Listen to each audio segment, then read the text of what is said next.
चलिए दोस्तों, आपके लिए खुशखबरी लेकर के आया हूँ। आज वैकेंसी आई है असिस्टेंट डायरेक्टर ऑफिशियल लैंग्वेज अर्थात राजभाषा अधिकारी के पद की वैकेंसी आई है।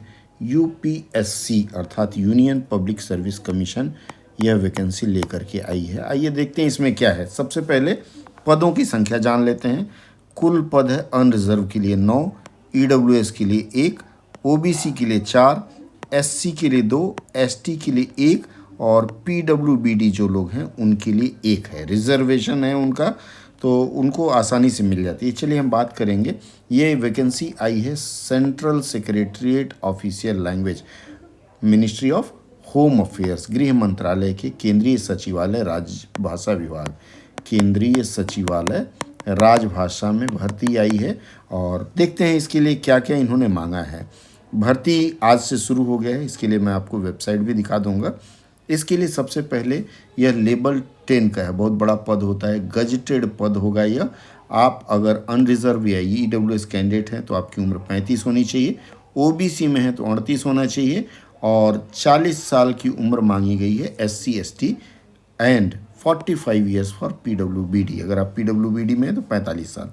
क्वालिफिकेशन देखिए मांगा गया, मास्टर्स डिग्री चाहिए, हिंदी में हो और अंग्रेजी कंपलसरी या इलेक्टिव सब्जेक्ट या मीडियम ऑफ एग्जामिनेशन हो डिग्री में। मतलब यदि एमए आपकी हिंदी है तो आपके बीए में, ग्रेजुएशन में इंग्लिश एक सब्जेक्ट होना चाहिए। इसके बाद अगर यह नहीं है तो दूसरा विकल्प दिया गया है कि आपके पास ये देखिए एमए अंग्रेजी में हो और ग्रेजुएशन में आपके पास हिंदी हो, वह भी नहीं है। चलिए तीसरा विकल्प देता हूँ, इन एनी सब्जेक्ट एमए हो, हिंदी और अंग्रेजी के अलावा, तो मीडियम हिंदी हो और अंग्रेजी ग्रेजुएशन में एक सब्जेक्ट हो, वह भी नहीं है। और विकल्प है masters degree in any subject, किसी विषय में आपको एमए पास होना चाहिए अदर देन हिंदी और इंग्लिश, मीडियम आपका अंग्रेजी हो, मीडियम सर्टिफिकेट बनवा लीजिएगा तब आपका काम चल जाएगा। या फिर वह भी नहीं है तो अदर देन हिंदी किसी भी एक विषय में मास्टर्स हो, इंजीनियर हो सकते हैं, डॉक्टर हो सकते हैं, कुछ भी हो सकते हैं, with Hindi and English as compulsory और इलेक्टिव सब्जेक्ट, या फिर दोनों ही मीडियम ऑफ एग्जामिनेशन हो ग्रेजुएशन में तो काम चल जाएगा। इतना काफ़ी आपके लिए। इसमें छोटा सा और एक है, आपसे अनुभव मांगा गया है। अनुभव किस चीज़ का मांगा गया है? 3 ईयर्स एक्सपीरियंस। किसका? यूजिंग अप्लाइंग टर्मिनोलॉजी अर्थात टर्मिनोलॉजिकल वर्ड। इसका मतलब हो गया कि अनुवाद का अनुभव। यदि आप कहीं अनुवादक के पद पर हैं तो in Hindi and translation from English to Hindi और वाइस वर्सा, 3 वर्ष का आपको चाहिए। कहाँ चाहिए?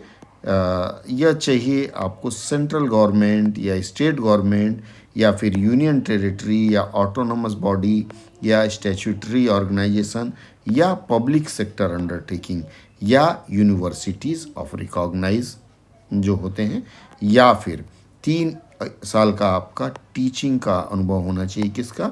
Hindi and English. नहीं है तो रिसर्च हो आपका हिंदी में या इंग्लिश में, वह भी होना चाहिए। सेंट्रल गवर्नमेंट और स्टेट गवर्नमेंट, मतलब यदि आप राज्य सरकार में शिक्षक हों तो भी आप यह भर सकते हैं। तो जो भी इस फील्ड में आना चाहते हैं उनके लिए अच्छा अवसर है।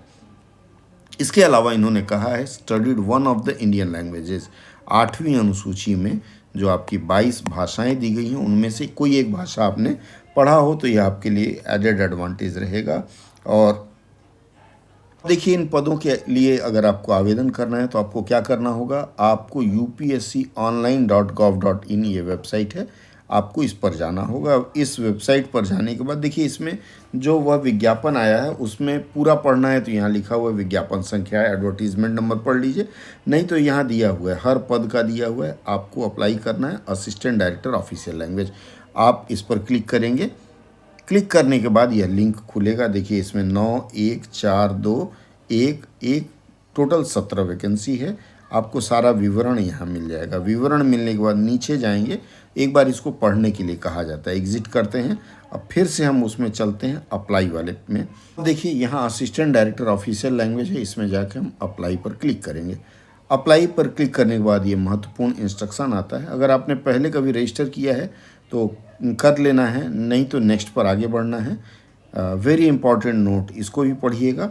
और इसको पढ़ने के बाद फिर आप नेक्स्ट करिएगा, पढ़ जरूर लीजिएगा, नहीं तो बाद में गोलमाल ना हो जाए। फिर इसके बाद आपको यहाँ आई एक्सेप्ट करना है, आई हियर बाय डिक्लेयर, और यहाँ प्रोसीड करना है। अब इसके बाद अगर आपने रजिस्ट्रेशन कराया है तो रजिस्ट्रेशन नंबर डालिए, पासवर्ड डालिए।